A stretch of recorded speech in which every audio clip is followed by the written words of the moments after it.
La gestion des déchets dans les villes africaines est un véritable défi environnemental, social et économique. AfriCompost promeut le compostage comme une réponse à ces défis en appuyant des opérateurs locaux dans 6 villes. Adoptant une approche originale, globale de la filière, le consortium de mise en œuvre relève chaque jour de nombreux défis pour s'adapter aux multiples contraintes que chaque contexte pose. À mi-parcours, les opérateurs Madacompost, Npro et ERA Cameroun expérimentent ces dynamiques au niveau local. Lomé, ville de près de 1,5 million d'habitants, s'est dotée depuis 2009 d'une stratégie de gestion des déchets ménagers. Des quartiers ont été alloués à des associations de précollecte mécanisées, tandis que 7 dépôts intermédiaires ont été construits, répartis dans toute la ville.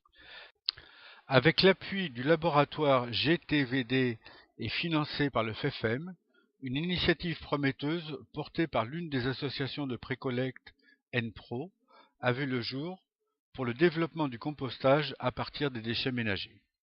La mairie a octroyé, en août 2010, un terrain situé dans le 5e arrondissement, à côté du site intermédiaire de dépôt, à la frontière du Ghana, pour installer cette plateforme. Avec l'entrée dans le programme AfriCompost, cette plateforme est appuyée par de nombreux partenaires et tente de consolider son activité en s'étendant progressivement.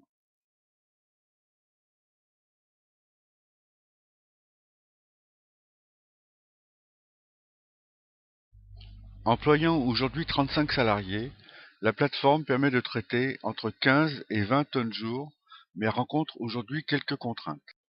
La faible place pour le déchargement, la qualité inégale des déchets, sachant que la part de sable est de 40%, réduit les performances de la plateforme qui collecte environ 10% des déchets de la zone du Bon, 5e on va dire Quelles arrondissement. sont les difficultés? les difficultés sont d'abord, il y a le coût de transport qui pose problème pour les clients, pour les personnes qui sont très, très éloignées de la plateforme. Donc, nous avons mis en place un système pour pouvoir les servir à moindre coût. De l'autre côté aussi, il y a aussi un peu de réticence par rapport au produit, étant donné que c'est un nouveau produit sur le marché. Donc il y a un peu de réticence vis-à-vis du produit.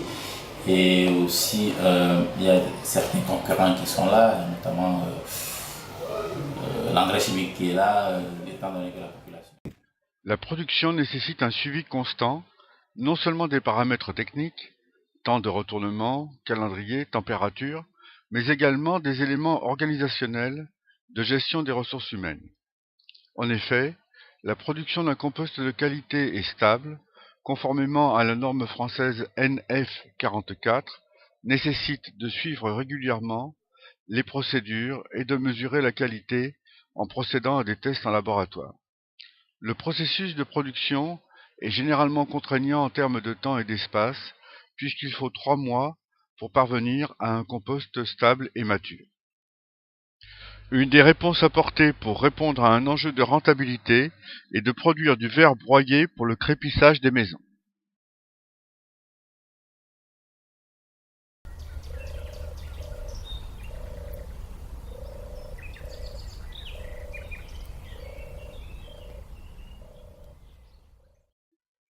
À Majinga, la collecte des ordures ménagères est difficile. Voici où se trouve le site du projet AfriCompost de Majinga. Les déchets bruts arrivent à la plateforme. Pendant que les informels récupèrent une partie de ces déchets, Madacompost met en andin. Ces andins sont ensuite retournés jusqu'à production d'un compost mûr qui est tamisé. Les refus, eux, sont mis en décharge. La plateforme reçoit des déchets domestiques et des déchets industriels. La fraction récupérée est mise en andin.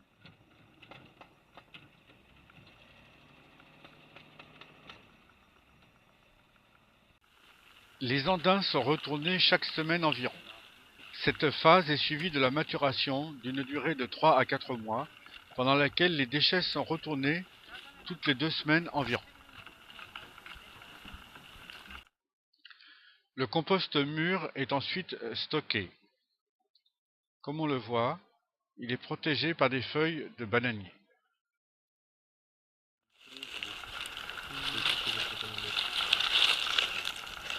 Ay, ok. Hein?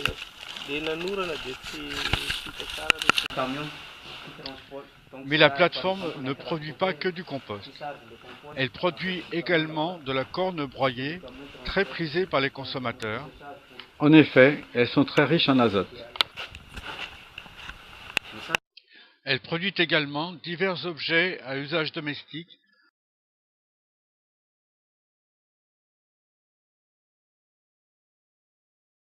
D'accord. Cette allée utilise des pavés en plastique.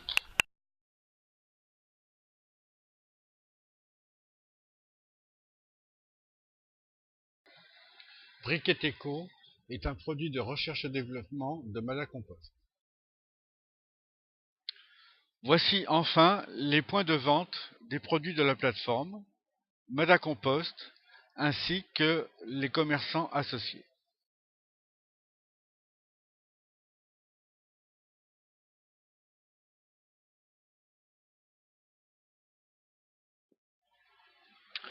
Située au nord-ouest du Cameroun, la ville de Djang, ville moyenne de 220 000 habitants, s'est également saisie de la problématique de gestion des déchets avec l'appui de la coopération décentralisée. Un site pilote de compostage a été mis en place en 2010 par ERA Cameroun, appuyé par le CEFREPAD, sur le site de Ngui, choisi par la commune, un quartier situé au cœur de la ville. En 2013, plus de 800 tonnes de déchets ont été collectés par l'association Tokem et acheminés à la plateforme. D'importants efforts ont été faits pour maîtriser les processus de production et former l'équipe à produire un compost de qualité. La norme française de qualité du compost a été ainsi obtenue. L'équipe de 7 à 9 agents réalise aujourd'hui les tâches de tri, de retournement et de criblage de manière autonome. Des défis et des risques attendent toutefois encore l'équipe pour développer l'activité à plus grande échelle et rendre autonome la plateforme. Tributaire d'un approvisionnement encore fragile, de rendement encore faible lié à la qualité des déchets entrants et à la timide acceptation du compost, la plateforme est contrainte dans son développement par l'obtention de financements externes.